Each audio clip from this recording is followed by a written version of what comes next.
pagi, malam, dan kembali lagi di Mirror, Imaji Horror. Bersama saya Casey, dan kali ini, di episode yang kali ini kita kedatangan narasumber yang akan menceritakan tentang pengalamannya yang berkaitan dengan ilmu santet dan teman-temannya. Oke, without any further ado, mari kita sambut narasumber kita. Silakan, Pak. Halo semuanya, nama saya Dena. Ini apa aja yang perlu aku sebut? Dari angkatan berapa dan pastinya dari Sasing ya? Iya, dari Sasi angkatan 2021. Oke, silakan Kak Dena untuk memulai ceritanya, mungkin latarnya dulu, mungkin tahun berapa, di mana? Oke, sebenarnya gue pengen pakai logo aja ya supaya santai ya. Oke.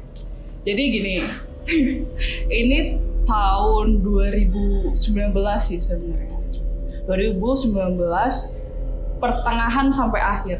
Tapi yang puncaknya itu mungkin di bulan-bulan September kalau nggak salah. Wah, berarti deket-deket sama sekarang nih, soalnya kan ini baru awal-awal. Oh iya, baru awal Oktober. Dan sebenarnya ini kejadian yang di luar nalarnya keluarga aku sih sebenarnya. Keluarga aku emang kayak yang dari papa, mostly yang dari Aceh, itu tuh ya ada keturunan buat bisa lihat dan lain sebagainya. Tapi untuk yang keluarga di Jogja itu ya mereka percaya, tapi kayak ya udah gitu. Yeah. Ya udah biasa aja, nggak ada kayak bisa lihat atau gimana pun itu. Oke, tapi emang dari keluarga aku, berarti kan emang nih dari keturunan papa aku bisa kan. Di keluarga aku yang benar-benar bisa lihat itu sebenarnya kakak aku. Aku dulu bisa, tapi mata badan aku udah ditutup. Emang nggak sempurna sih nutupnya, tapi ya udahlah. Nah, dan sebenarnya pelaku santetnya ini juga nggak disangka-sangka. Tapi nanti akhir aja ya. Berarti ini santet-santet dari orang terdekat ya, bisa dibilang terdekat. Bisa dibilang terdekat. Dan sebenarnya itu kayak ada hubungannya sama keluarga. Oke. Tahun 2019 gue tuh udah pindah kan. Yang pastinya gue udah di Jogja saat itu. Gue tahun 2019 itu bener-bener sibuk banget sama yang namanya perpaskipan, terus kayak event-event sekolah lah pokoknya ya, organisasi dan lain sebagainya. Dan gue tuh jujur aja kayak di sekolah pun ada lah kejadian-kejadian yang nanti kayak bakal diceritain lah ya. Dan mungkin karena itu juga jadi salah satu faktor gue jadi sasaran empuk buat di itu. Karena mungkin lu kayak udah wangi tanda kutip buat mereka gitu gak sih? Iya, udah gampang gitu kayak di tempel gitu kan. Nah, udah tuh gue tuh pada saat itu gimana kakak gue bisa tahu kayak gue juga kena. Gue juga ya, berarti kan gak cuman gue gitu kan. Gue juga kena itu, gue kalau misalkan setiap kali pulang gue marah. Jadi kayak marahnya tuh kayak gak normal gitu loh. Kayak setiap saat gue marah, terus gue kayak bener-bener ya kayak orang nih amarahnya gede banget. I see. Dan badan gue tuh selalu kayak 37 suhunya selalu 37. Itu kalau ada di rumah atau gimana? Di sekolah juga. Di sekolah gue juga jujur teman-teman gue tuh kayak ngomong, lu ngapain sih gitu, marah-marah mulu lu gitu. Dan gue ngerasa sebenarnya gue gak marah, tapi teman-teman gue tuh ngeliatin gue marah gitu loh kayak. Kalau misalkan ada nih kayak ada dark clouds gitu kayak gue. Kayak ada lu kayak murem marah gitu. Iya, pokoknya murem gitu loh. Gue sholat pun juga nggak bisa itu sebenarnya, nggak bisa khusyuk gitu loh, nggak bisa kayak bener-bener terjujur sholat ya. Terus habis itu gimana gue bisa tahu gue ditempelin itu? Satu malam gue udah tidur nih. Ya kan tidur selalu mati lampu, pintu ketutup rapat gitu kan. Tiba-tiba kakak gue nyalain lampu, buka pintu lebar-lebar, terus gue langsung auto bangun dan gue langsung marah. Anjing ngapain sih lu kayak gitu, dan ngapain sih lu mau nyalain gitu. Tiba-tiba kakak gue ngomong, lu keluar dari kamar sekarang gitu. Akhirnya gue keluar, duduk di tempat ruang tamu. Lu kan tahu kan rumah gue ya? Gue duduk di ruang tamu. Gak tau kakak gue tuh ngapain dalam kamar gue, terus tiba-tiba keluar. Kayak dia megang tangan gue di sini gitu kan. Sakit banget. Kayak sakit gak? Gue langsung kayak teriak kan, apaan sih anjing gitu, sakit anjir gitu. Lo nggak tahu tuh udah berapa minggu gue lihat ada kuntilanak di atas lemari lo. Dia nangkring dan kuntilanaknya yang jahat, merah. Tapi tapi efek yang bikin lu marah-marah itu efek kuntilanaknya atau efek kirimannya, atau kirimannya itu berupa kuntilanaknya? Kiriman gue tuh ini. Jadi ntar gue jelasin ya. Jadi kan gue dikirim 2 makhluk. Satu kuntilanak yang di lemari gue, dan selama ini gue meluk guling itu pocong.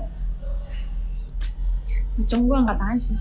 Soalnya Iya, gue tuh jujur aja gue paling takut pocong kan. Gue sebenarnya pas kakak gue ngomong ada kuntilanak depan di atas lemari lo, gue tuh biasa aja. Tapi ketika kakak gue ngomong yang lu peluk selama ini tuh pocong, bukan guling, kayak gue langsung anjing. Gue langsung ketakutan kan. Gue emang, terus kakak gue ngomong gini, gue emang udah merasa nggak beres dari kemarin-kemarin gitu kan, sama kita berdua udah bukti kan.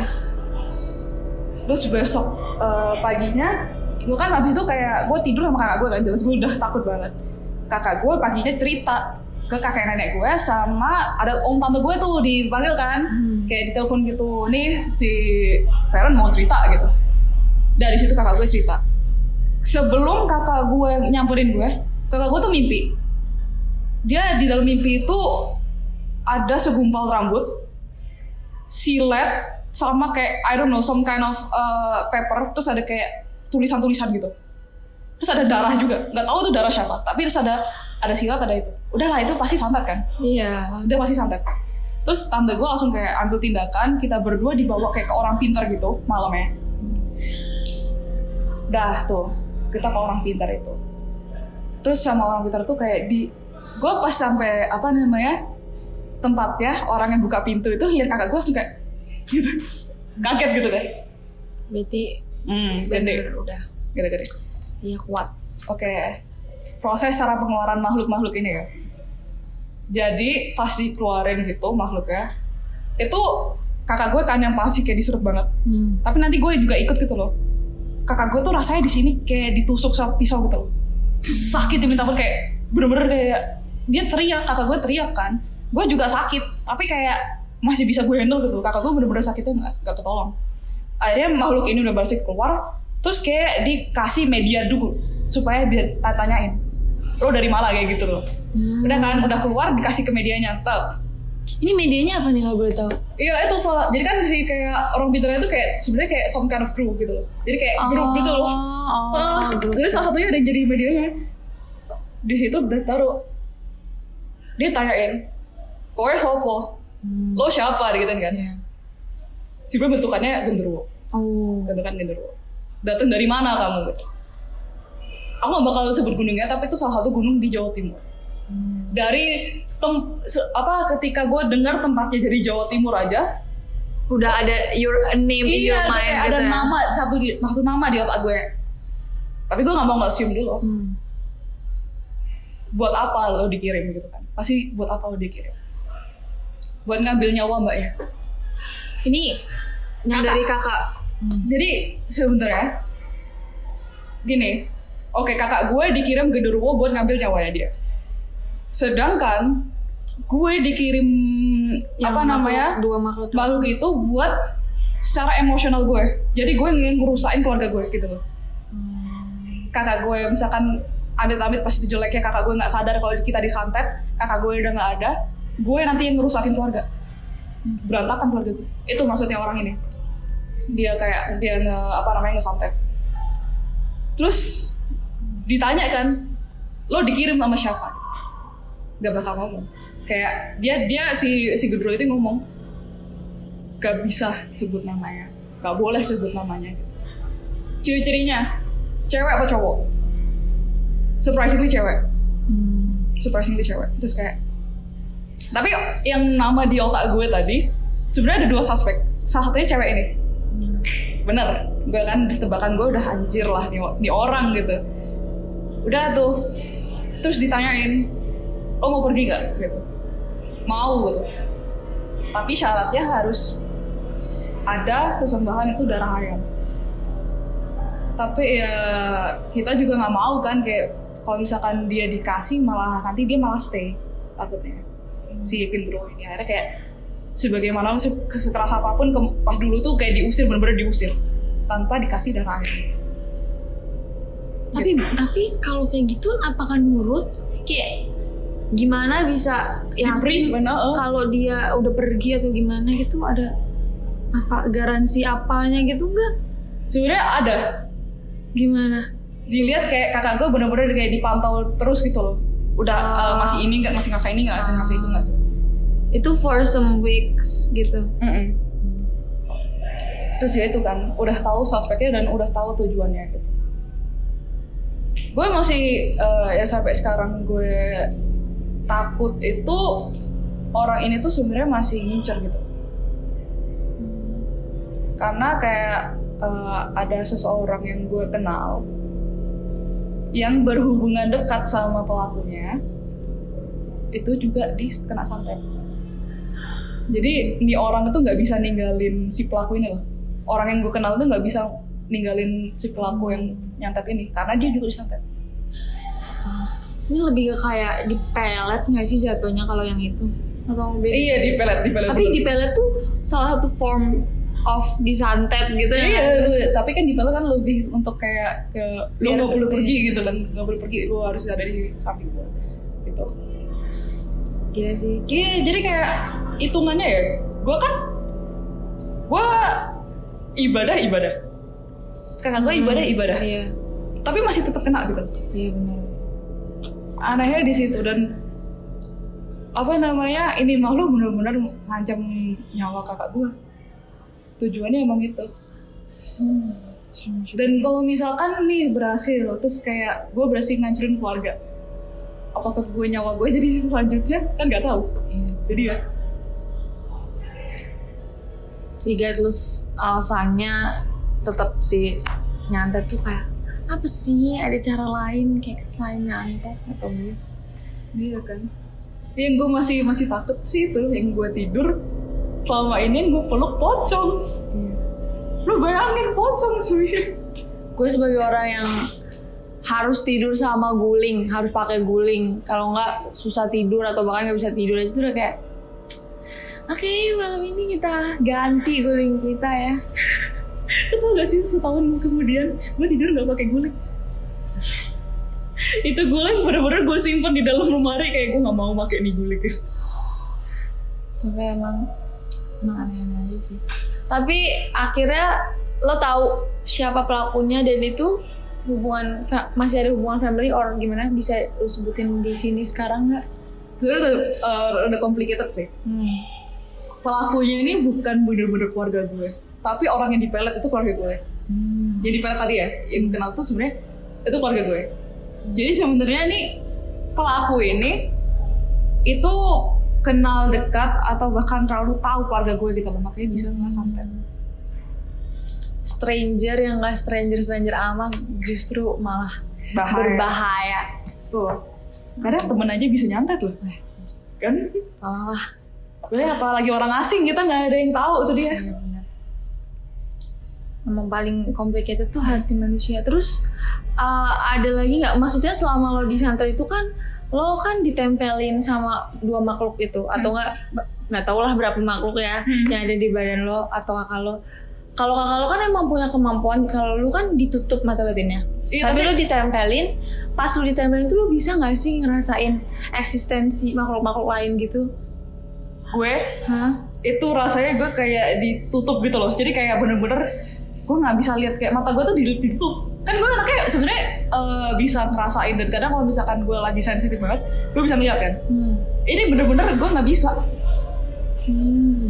Justru malah gue yang diperalat sama mak gue ini. Soalnya biasanya ada beberapa cerita yang kalau ditempelin tuh malah dia tuh peka gitu loh sama yang kayak gitu-gituan.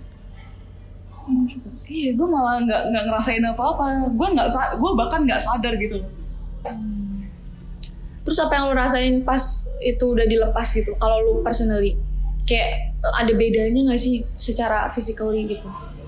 Ini bahu gue lebih enteng. Ya sih. Gila. Terus itu lo selain ke orang pintar itu dibawa ke mana lagi nggak sih? Atau misalkan menurut agama lo ada kayak ruqyah or something? Gue di ruqyah, percaya gak? Karena gue masih kayak parno. Terus gue request kayak, aku bisa nggak diruqyah? Terus waktu proses ruqyahnya tuh masih kayak kalau yang di TV-TV kan menjerit-jerit gitu, lu kayak gitu enggak? Enggak. Bahkan katanya tuh kayak biasanya ngeruqyah bener itu gak sampai kayak berjerit-jerit gitu. Itu yang gue tahu dari guru yang itu kan nyantet yang ngeruqyah gue. New insight sih, bagus ya. Iya bener-bener gue kayak disuruh berbaring, terus dibacain, disuruh minum juga kan. Itu tapi emang udah ada, gue bisa lihat sih makhluknya gimana. Ya itu kayak gue bisa tahu kayak bener-bener wujudnya gitu loh. Sebenarnya tuh kayak karena sisanya emang katanya masih ada. Tapi habis gue bener-bener dikeruqyah, bener-bener gue udah bersih. Kalau kejadian santet-santet ini ada lagi nggak sebelum atau sesudah dari peristiwa kayak ini kita bilang peaknya ya? Sebelum atau sesudah peristiwa ini ada lagi nggak peristiwa persantetan yang pernah lu tahu di keluarga lu gitu, atau kayak ini jadi hal yang biasa atau gimana gitu? I'm not sure gue bisa ceritain ini atau enggak, tapi kayak gue ini sebenarnya kayak masih suspek aja di keluarga gue. Tapi salah satu alasan mama gue pas itu jatuh sakit itu karena teman kantor ya. Jadi kayak orang normally tanya ya, kalau misalkan ada orang sakit gitu, tanya gitu, gimana keadaannya? Ini nggak, dia tanya kayak, gimana bosmu? Sakit nggak? Susi. Udah kayak itu, makanya udah kayak kok kayak ngarep-arep ya bahasa Jawanya. Ngarep-arep iya, karena kayak kalau misalkan di dunia yang formal yang di perkantoran ada emang banyak 3 orang yang iri sama mama gue. Tapi emang kalau persaingan kantor udah kotor sih. Kotor banyak sih yang pakai gitu loh. Tapi ya gitu. Oke lah, kayaknya tapi kalau yang itu kayak terlalu privacy, it's okay sih. Oke, segitu aja para sobat bayangan sekalian. Semoga para pejuang bayangan tetap stay tune di channel ini karena kita akan kembali lagi dengan episode-episode dan narasumber beserta cerita-cerita yang lebih mencengangkan lagi. Kalau kalian tahu dari tadi ya, orang terdekatnya sendiri loh, terus ya gitu deh. Sekali lagi tetap waspada karena mereka ada bersama kita. Sampai jumpa di mirror selanjutnya.